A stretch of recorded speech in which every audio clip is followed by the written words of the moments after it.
This is the second half to a much longer reaction. If you haven't seen that yet, links to it are in the description as well as the top right corner of the video. If you want to see the full uncut version of this reaction, you can find the link to that on my Patreon. Now with that out of the way, let's continue with this then, shall we? Veronica's dad, Hiram Lodge, is finally introduced, and from this point becomes the show's central villain. And oh my god, I love this character. He keeps a giant portrait of himself above his desk. Oh no. Things get weirdly erotic between him and Archie. There is nothing soft about me. Okay, well, I ship it. Veronica, no! Betty discovers she has a spooky brother who moves into their home, and oh my god, he's a serial killer! Oh no, wait, no, that's her half-brother. Her real brother is in the FBI. That's a relief. Oh my god, he's also a serial killer, and he's in love with the first serial killer brother! Oh, well...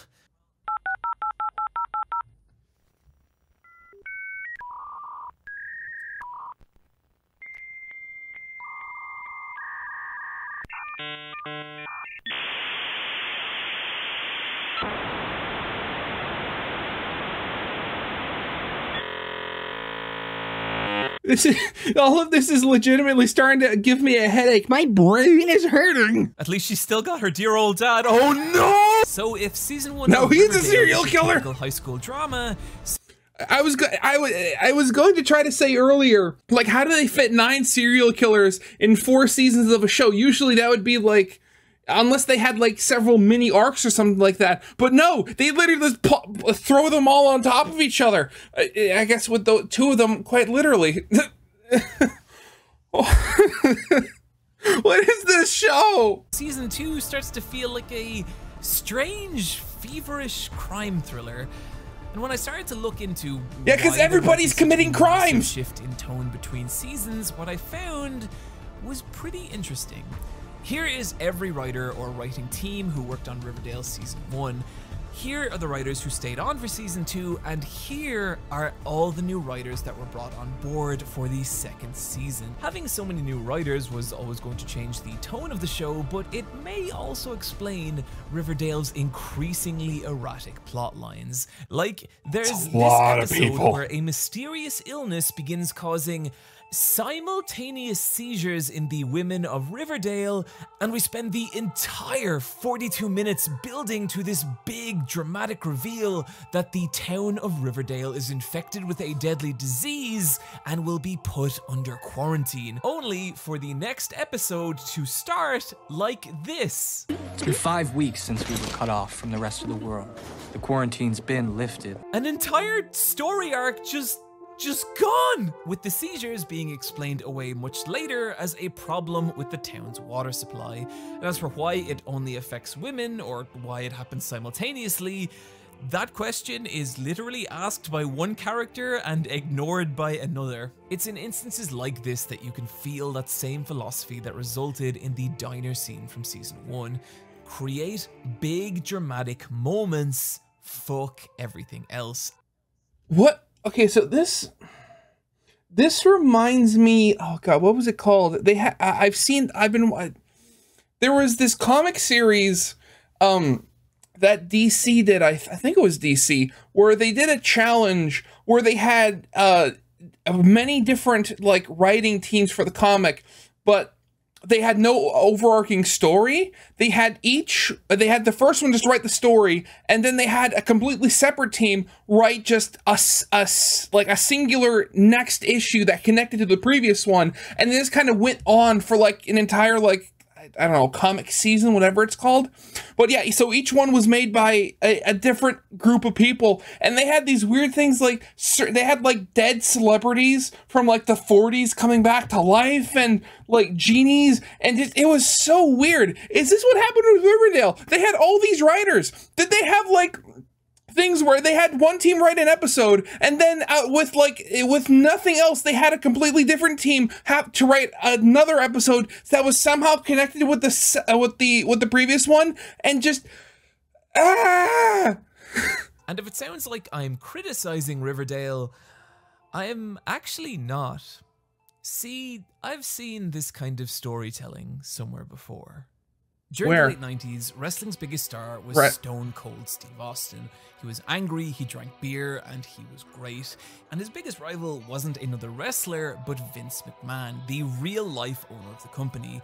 This rivalry taking place during WWE's Attitude Era, a time when wrestling was attempting to appeal to a teenage audience with moments of shocking violence or sexuality or whatever is going on here. And one of the most memorable stories that came from this was the introduction of the Higher Power, a mysterious cloaked figure who led a cult of evil wrestlers who reigned all kinds of chaos over the WWE, like crucifying other wrestlers or kidnapping Vince McMahon's daughter and forcing her to marry an undead wizard.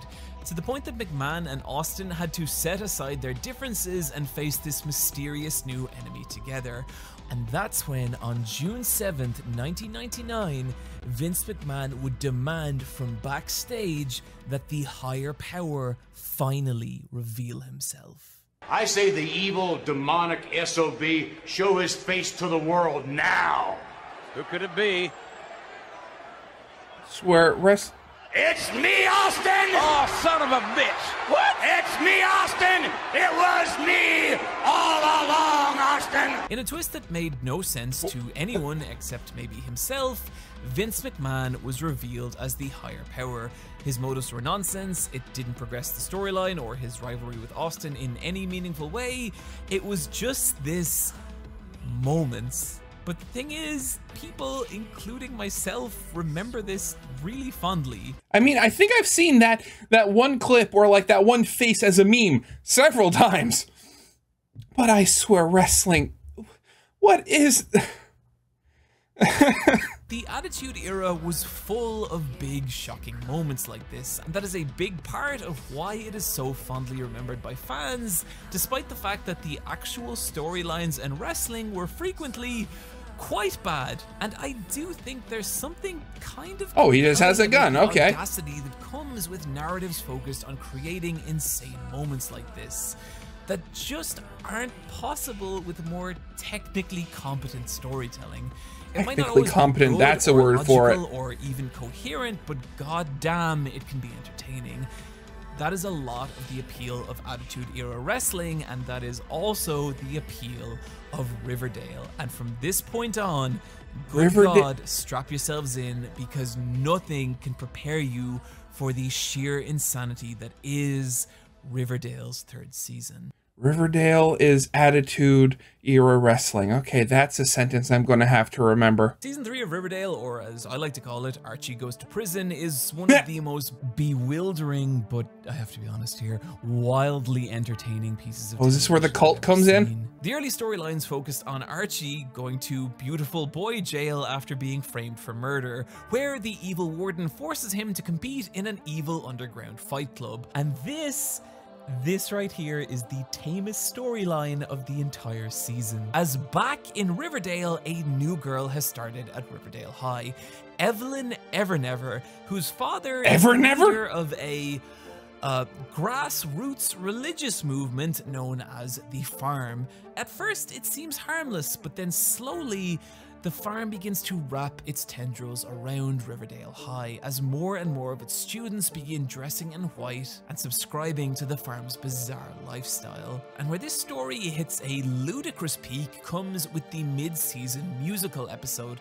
By the way, Riverdale has musical episodes, and I know that's not that unusual, but God, they're strange. When the musical version of The Heathers, a lone man in the crowd stands and begins an eerie rhythmic clap, and Evelyn says this. I knew my dad would like it. We are introduced to the leader of the farm, Edgar Evernever, and as he claps, more and more of the townspeople begin to rise, all dressed in white, all clapping in this eerie, rhythmic unison.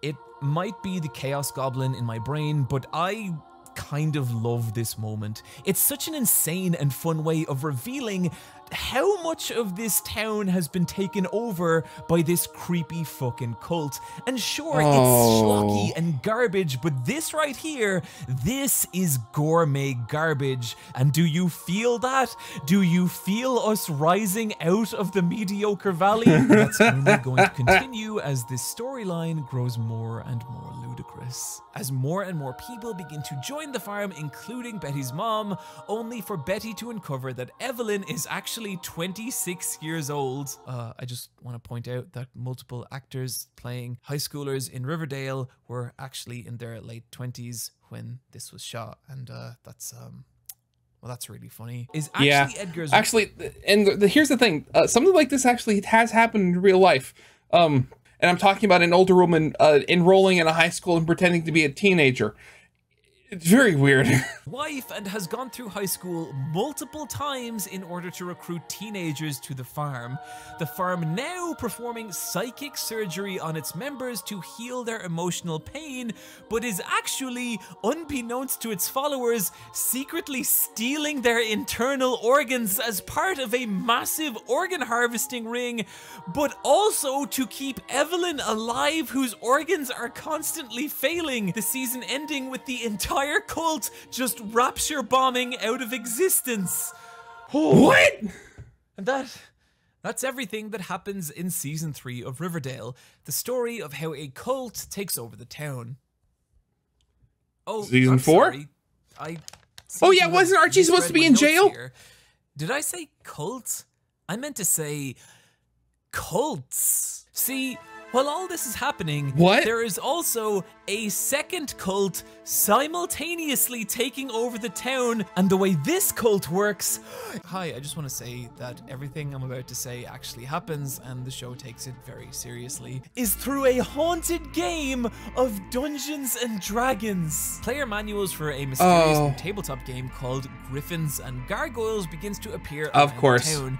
The people who play it becoming so addicted they are unable to tell reality from fiction, with the game's quests involving committing suicide through poison chalices and just straight up murder, with its most devout followers joining an evil gang called the Gargoyles, who look like this, sound like this, Veronica Lodge hasn't paid what she owes, and also worship an 11-foot tall monster who randomly teleports around town and murders people and is called the Gargoyle King. And the people here I thought I was going to pause because I was going to say something about the masks looking like Thanos.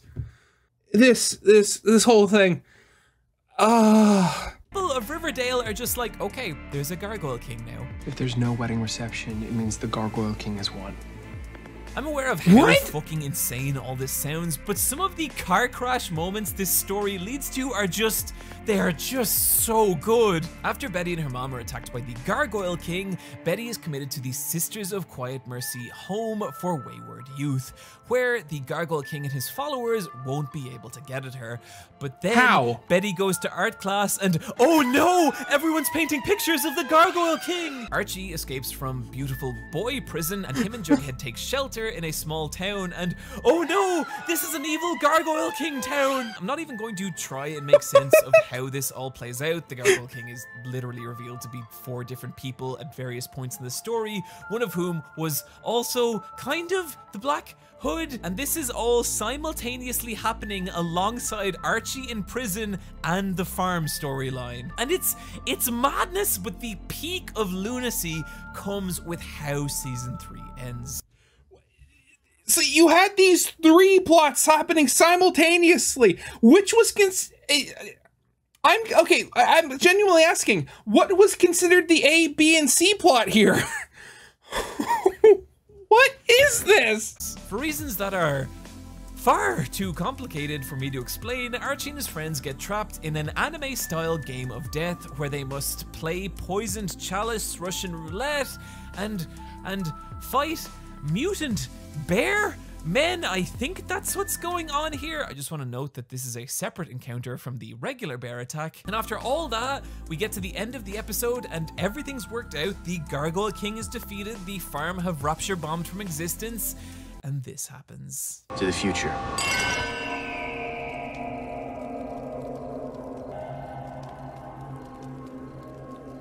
Archie, Archie. We have to burn all of our clothes, including Jughead's beanie. We'll wash off the blood in the swimming hole. After tonight, we never speak of this, ever. No one. This brings us to season 4 of Riverdale, and like a small child throwing tennis balls into a deep fog, Riverdale now begins hurling plot lines with no concept of where and when they might land. And the rate at which these plot lines materialize and vaporize becomes so frantic and insane. And to show you this, here is everything that happens in season 4 of Riverdale. Veronica starts a sexy car wash, and after spending the entirety of season 3 trying to get her father sent to jail, she comes home only to find him waiting for her. And when she's like, "Daddy, how did you escape from jail?" he's like, Mia, I own that jail. Fucking brilliant. Archie opens his own community center / boxing gym and later becomes a masked vigilante. This is the second time in Riverdale this has happened, and begins attacking local drug operations by himself with a baseball bat. Jughead enlists in a spooky prep school with a history of disappearing students where him and his roommate are murder bullied. Tony, Cheryl's girlfriend, discovers Cheryl has actually been keeping the body of her dead brother Jason, who, I remind you, died in season 1, in her basement and talks to it like he's still alive. And then Jason's body is never used in another plotline ever again. Random Riverdale citizens begin to receive spooky VHS tapes. Oh god, Betty's it's the sister ring. shows up at school with a bomb strapped to her, which Betty must disarm despite a FBI agent standing right beside her, before Betty is then kidnapped by the farm, who never actually rapture bombed despite the clothes being right there, meaning they all just ran outside naked, I guess, and Betty finds herself imprisoned in, I think, Mexico, in the farm's complex with her mother, who was actually just pretending to be a member of the farm for a news story, despite getting a tattoo of the farm, selling her home for the farm, and marrying the farm's leader. Betty and her mother escaping and freeing everyone before chasing Edgar Evernever to the roof of their secret cult complex, where he has built his own rocket ship he is going to use to fly away from the FBI. And what did I say about this show scraping the bottom of a barrel of crack? The more this goes on, the more I am convinced of my whole, like, each episode was written individually with no concern about what was coming after it.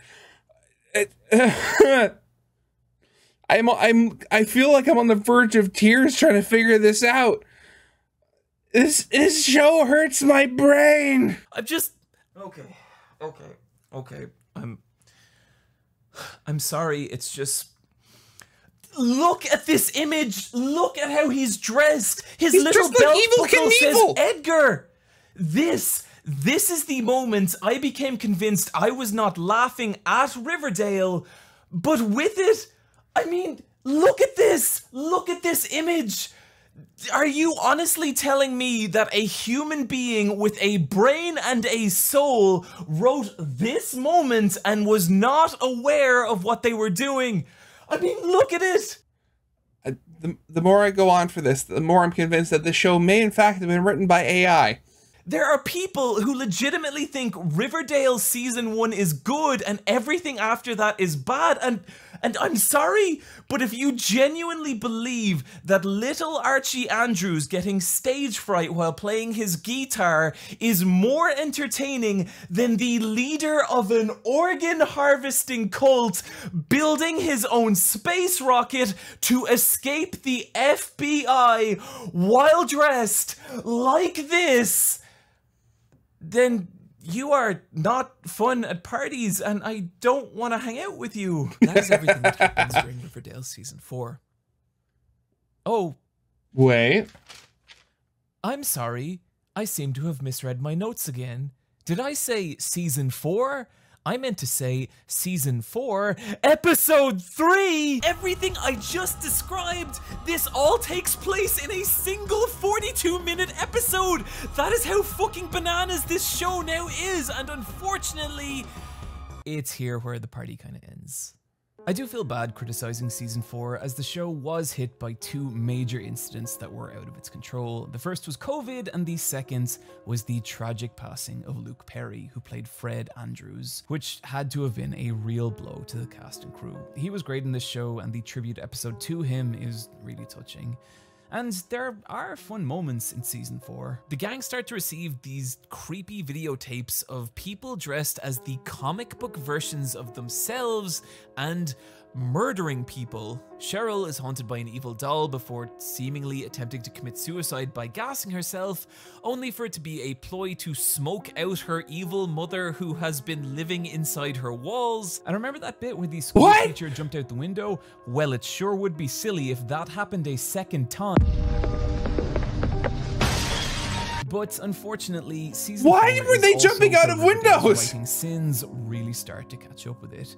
Even by Riverdale standards, there's some plot lines that are just so sparse and bizarre, like Kevin joining an underground tickle fighting ring, which I would bet money was the result of one of the writers watching the documentary Tickled.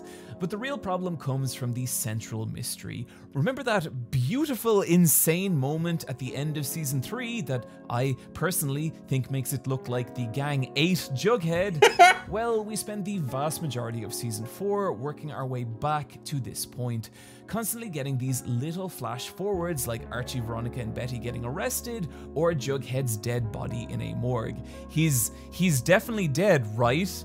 Right? But when the eventual mystery is revealed, it's just that one of these spooky prep kids bonked him on the head and tried to pretend that Betty did it. And so it's like, hey, you know the bad guys of this season? Well, turns out they were the villains all along. And besides, there's several inconsistencies. For example, how would the gang be covered with this amount of blood from such a shallow head wound? And how did that blood get under their clothes? Actually, no, I'm not doing this Don't again. look too far into it. I really don't think they knew what they were doing when they wrote this scene, and the majority of season 4 just feels like the writers trying to explain their way back to it. And it is some of the most frustrating television I have ever watched. Jughead turns out to be still alive, he was just hiding, and those mysterious murder videotapes, well, those were just Jughead's little sister being a scamp. After the ludicrous heights of season 3, this feels like a massive step down, a season where you can start to feel the show sliding back into mediocrity. So yeah, I don't know, maybe this kind of trash entertainment really doesn't have any value. Maybe I shouldn't have made this video. Man, bummer. What happens in season 5? And then season 5 happens, and there's honest to God fucking aliens, and Archie fights in a war, and there's subterranean mole people, and Cheryl starts a cult around Jason's dead body, and Betty's in the FBI now hunting 2 new serial killers, an evil man lives in the sewers called the Rat King, there's ghosts, an evil maple syrup Mothman, and be gone from my temple. Or I will smite thee. For I am Cheryl Blossom, Queen of the Bees. Why? That's the only question left now, right? Why am I spending 44 minutes talking about this stupid fucking show? And the answer is pretty simple. It's because I like it. I really like Riverdale. And I know a lot of people don't, and they're not wrong. There is a lot to criticize with this show, but for me, the value of a piece of media isn't dictated by what it does badly, but by what it does well. And with Riverdale, sometimes I don't need a... Has it done anything well, though? ...or to be confronted with the existentialism of my own mortality. Sometimes I just need to sit on my couch with my partner, eat bad takeout, and laugh and howl as life's ills fall away in the blazing spectacle of a show that has completely lost its mind. There's a chaotic beauty to bad media, and rather than something succeed in mediocrity, I prefer to see it fail spectacularly. And that's what I think Riverdale does.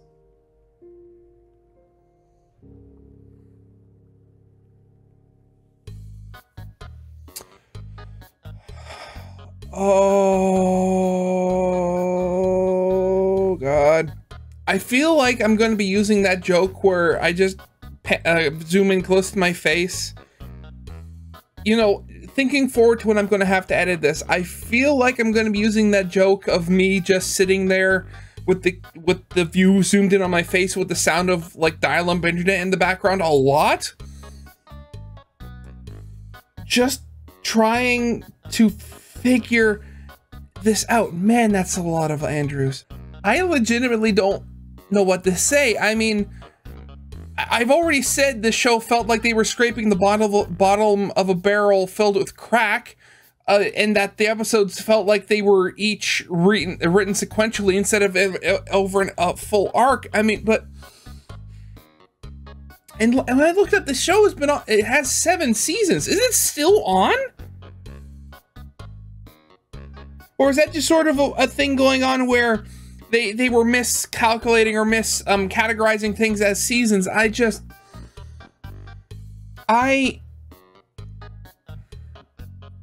Me and my family, we've always liked watching weird stuff. I mean, we loved watching Bones for the longest time. We watched Fringe, like, basically its entire run. That show got really weird.